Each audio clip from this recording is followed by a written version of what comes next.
Welcome to జనం కోసం. ఈనాడు group సంస్థల అధినేత చెరుకూరి రామోజీరావు కన్నుమూశారు. కొంతకాలంగా అనారోగ్య సమస్యలతో బాధపడుతున్నారు. శుక్రవారం మధ్యాహ్నం 3 గంటలకు ఆయన తీవ్ర అస్వస్థతకు గురవడం హైదరాబాద్లోని ఓ ప్రైవేట్ హాస్పిటల్లో చేర్పించారు. వెంటిలేటర్పై చికిత్స పొందుతూ తెల్లవారుజామున 4 గంటల 50 నిమిషాలకు ఆయన తుదిశ్వాస విడిచారు. ఆయన పార్థివ దేహాన్ని రామోజీ ఫిలిం సిటీకి తరలించారు.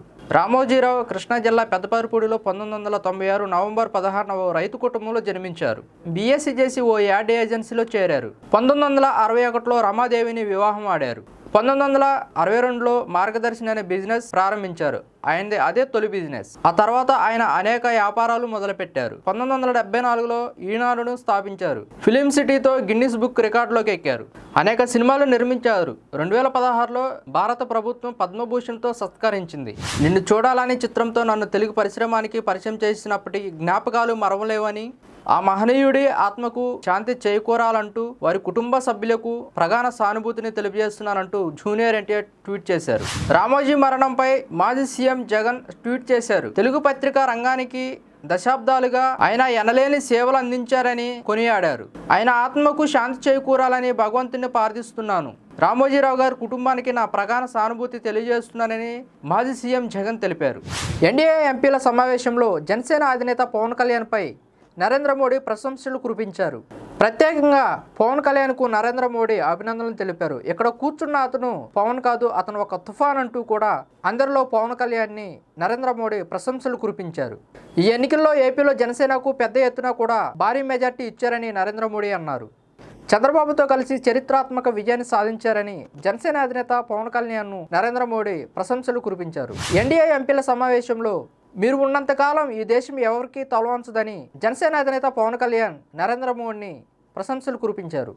మోడీ మద్దతుతో ఏపీలో ఎన్డీఏ 91% స్థానాలను కైవసం చేసుకుందని జనసేన అధినేత పవన్ కళ్యాణ్ అన్నారు. మీరు ప్రధానిగా ఉన్నంతకాలం ఈ దేశం ఎవరికి తలవంచదని, మీ నాయకత్వంలో పనిచేస్తున్నందుకు గర్వంగా ఉందని జనసేన అధినేత పవన్ కళ్యాణ్ తెలపడం జరిగింది. మీ పనులతో, మీ అభివృద్ధితో దేశంలో ప్రతి ఒక్కరూ దేశభక్తిని పెంపొందించారు. ప్రతి ఒక్కరిలో స్ఫూర్తిని నింపారు. మీ మద్దతుతో ఏపీలో భారీ మెజార్టీ సాధించాము. జనసేన తరపున ఎన్డీఏ పార్లమెంటరీ పార్టీ నేతగా బలపరుస్తున్నామని జనసేన అధినేత పవన్ కళ్యాణ్ తెలిపారు. భారతదేశానికి సరైన సమయంలో సరైన నాయకత్వం వచ్చిందని టీడీపీ అధినేత నారా చంద్రబాబు నాయుడు మోడీని ఉద్దేశిస్తూ ఆయన ఈ వ్యాఖ్యలు చేశారు. మోడీ దూరదృష్టి గల నాయకుడని, భారత ఆర్థిక వ్యవస్థలను పరుగులు తీయించారని ఆయన అన్నారు. మోడీ నాయకత్వంలో భారత్ 5వ అతిపెద్ద వ్యవస్థగా ఎదిగిందని చంద్రబాబు నాయుడు గుర్తు చేశారు. ఆయన నేతృత్వంలో 2047 నాటికి దేశం నెంబర్ 1గా ఉంటుందని చంద్రబాబు నాయుడు మాట్లాడారు. 10 ఏళ్ల తర్వాత కూడా కాంగ్రెస్ పార్టీ గుణపాఠం నెరవలేదని నరేంద్ర మోడీ వ్యాఖ్యానించారు. కాంగ్రెస్ చాలా వేగంగా పతనమవుతుందని నరేంద్ర మోడీ అన్నారు. 10 ఏళ్ల తర్వాత కూడా కాంగ్రెస్ పార్టీ గుణపాఠం నెరవలేదని నరేంద్ర మోడీ వ్యాఖ్యానించారు. ఇప్పటి వరకు వారి శక్తి సామర్థ్యాలను తెలుసుకోవట్లేదు. కాంగ్రెస్ హయాంలో మంత్రి నిర్ణయాలను లెక్క చేయలేదు.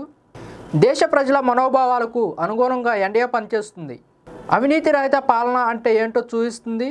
ప్రజాస్వామ్యాన్ని బలోపేతం చేశామని ఎన్డీఏ పార్టీ పార్లమెంటరీ పార్టీ సమావేశంలో నరేంద్ర మోడీ వ్యాఖ్యానించారు.